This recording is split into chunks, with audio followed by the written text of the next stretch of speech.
Yeah. This is a message to one Patrick Shurmur and Mike Holmgren and the Cleveland Browns, and to Peyton Hillis. First off, Mr. Shurmur, as I stand corrected, I question your integrity, your knowledge as a head coach. I question your handling of the Peyton Hillis situation. But then I looked on the internet and I seen some things that led to the reason why you've been acting the way you have. Now, I still question why Colt McCoy's a starting quarterback. I'm never going to stop questioning that. But I'm going to tell you right now, I've wondered why in your press conferences you seem to hate Peyton Hillis. I've wondered this, but now I know why. To Mike Holmgren and Patrick Shurmur, Mr. Shurmur, I now have seen the light. I didn't get to see what you guys see every day in that locker room. In fact, I didn't get to see none of it because I'm not on the Cleveland Browns. But at this juncture, Peyton Hillis, if I was the Cleveland Browns right now, I would just release him. You have my permission to release him. A one-hit wonder, a one-year wonder. He got on the cover of the Mad Mag. Listen, this man don't want to play football. He thinks he's better than the NFL right now. He thinks he's in the upper echelon of the goddamn running backs in the league. Let me tell you something. You know Adrian Peterson? You know the guy, what's his name? Whatever, like Forte from Chicago? You know LaShawn, whatever that guy's name is in Philadelphia. I got a brain cramp right now. You are not them players. The only reason you're on Madden right now is because of the Cleveland Browns fans that voted you on there. If it wasn't for them, you wouldn't be on Madden. And then maybe you would be playing football right now. Now I understand you might have injuries, this and that. But what I seen last week, during the pregame of the 49ers game, you were throwing a football from the midfield to the goal line. When you got a bad hamstring, you don't do that type of activity. Believe me, I played the game. I know what I'm talking about. And I am not fearful of any repercussions from you. I'm 6'2", 246 and 1.5 pounds, and I have beast blood. I've been through the wars on the field and in the street, so I don't give a shit. You need to man up, because I understand the Browns brass, the players in that locker room, have had some words with you, had meetings with you, because they weren't too happy with your performance either, the way you've been handling stuff. I suggest that you admit your mistakes, come out and play football this year. If the Browns even want you, me personally, I'd say to release him. I don't even want you. And next year, I don't even want to see him on the field. Don't want to see him on the field. Until you prove to me you can do this 2 years in a row. You had a great season last year, but the last 4 games of the season, what you do? What you do? Teams started keying on you, and you couldn't do nothing. Bottom line is, I owe Mr. Shurmur an apology at this juncture. And Pat Shurmur, I apologize for questioning your integrity, how you handled the Peyton Hillis situation. I still don't know why you're starting Colt McCoy, unless you're being forced to by Mike Holmgren, that's fine. I'm never going to question that. I'm never going to stop questioning that. We need Saga Wallace in there because we can contend at least. Can't watch the Browns offense right now. I still question your integrity, your knowledge as an offensive coordinator. I will say that right now. We need to hire an offensive coordinator. We need to do something.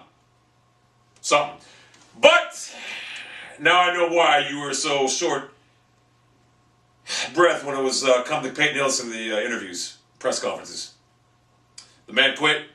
The man would rather go off and get married, would rather miss events that were scheduled with children because he's supposed to be there, whatever. So you have my permission to release Peyton Hillis as of now, because let's be honest with you, what's he going to do? He was a 6th-round draft pick for a reason. He was on Denver. They traded him for a reason for Brady Quinn, which, by the way, I would like to have Brady Quinn back right now in Cleveland. I really would at this juncture. Colt McCoy? No, I don't even want to go. This is about Peyton Hillis. Now, I like Peyton Hillis. I don't even hate him right now, but I question his toughness as a football player. Strep throat? A strep throat? I make videos when I have a strep throat. I make videos when I'm hurt, when I'm sick, when I'm tired. But yeah, you couldn't play a football game with a strep throat. But you can throw a 50-yard pass in the end zone. Hell, he might be a better quarterback than McCoy. Hey, maybe we got to put him in McCoy. There's a choice. Put him on McCoy. Put him in for McCoy. But anyway, when you have a bad hamstring, you don't throw 50-yard passes at the midfield at the beginning of the game, whatever. You play the game. You play the game. Play the game! As Tabor said in One Flew Over the Cuckoo's, just play the game. The bottom line is, if I'm the Cleveland Browns right now, I don't even wait till next year. Just release him now. Who cares? We're not going to sign him anyway next year. He's not going to play again this year, from what I understand. If he is, he's not going to give 100%. Pat Shurmur, I'm willing to give you another chance in my book. As long as I see some improvement on the offensive play calling, as long as I see some type of improvement in Colt McCoy. Jesus, a little accuracy accuracy on the 5-yard crossing patterns, anything, the slants, anything. I mean, you can't put a ball behind the guy. You can't put it on his shoulder. You got to put it right here where you can catch it. None of these acrobatic catches. We need to put it right in the bread box. I'm sick of hearing about we have no receivers. We have receivers. But it's kind of hard to catch a ball when it's behind you, when it's over your head, when it's out your feet, when it's nowhere close to you. It's kind of hard. So at this juncture, you have my permission to do whatever you want with Peyton Hillis. The Cleveland Browns fans are the reason you're on the Madden cover, believe it or not. Because if it wasn't for the Cleveland Browns fans, you wouldn't even have smelled that cover. It would have been Adrian Peterson, Michael Vick.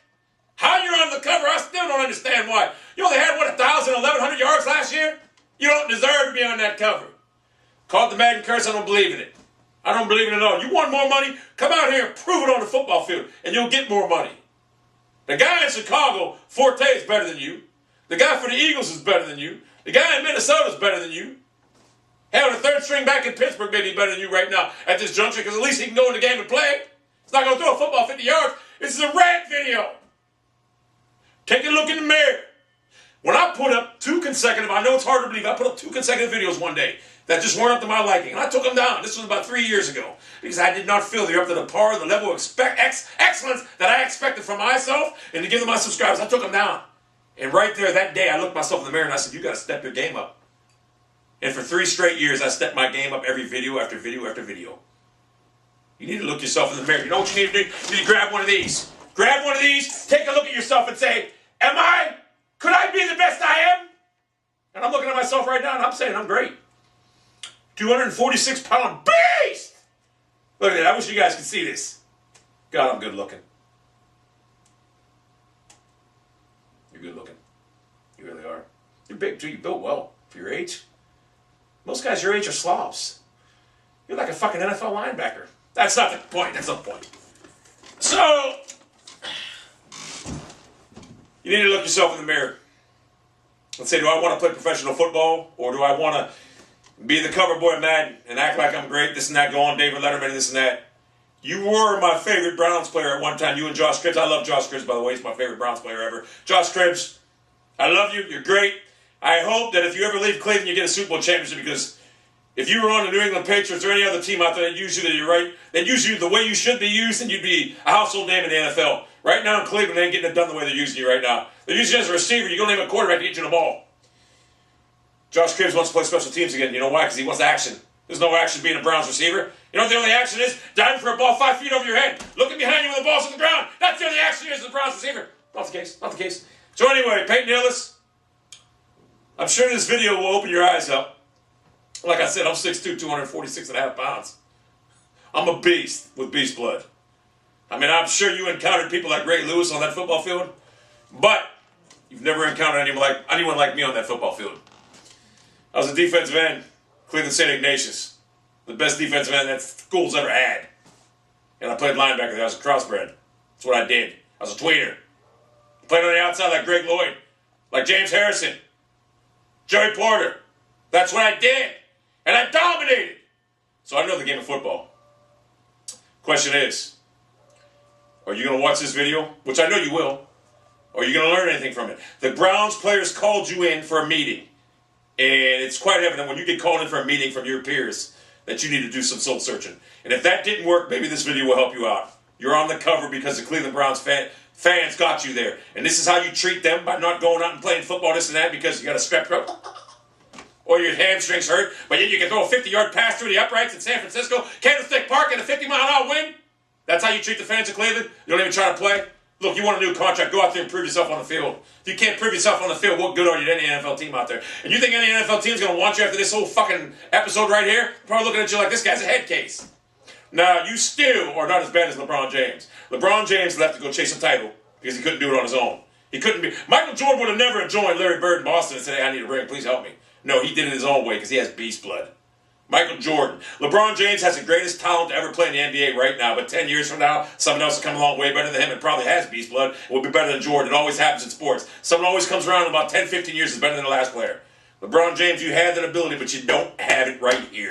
You don't have it here, you don't have it there. You want to pass the ball, you want to pass off, but you want to despair late games. I don't know how this turned into LeBron James rap, but it did. You still are the worst villain in Cleveland history because You should have came out right after the game. Whatever, what you quit in the playoffs, you said, look, I'm not coming back next year. Cleveland Cavaliers could have prepared, made preparations to do something else with their goddamn thing instead of waiting till the last minute when you went to that goddamn Boys and Girls Club and used to refuse on your gut. I'm sorry. I'm getting off subject here. This is about Peyton Hillis. Peyton Hillis, look me in the eyes right now and tell me you didn't learn nothing from this video. I know I have. You know what I learned?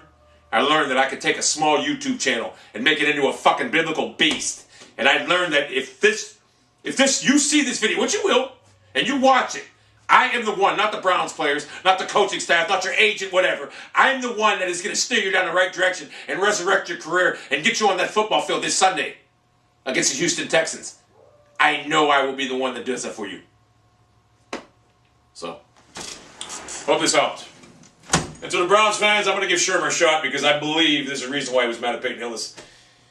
Hopefully the offensive play call, maybe it's a part of the reason the offensive play calling so bad is that McCoy can't throw the ball over 20 yards downfield. And it's quite evident he can't throw a 5-yard slant pattern.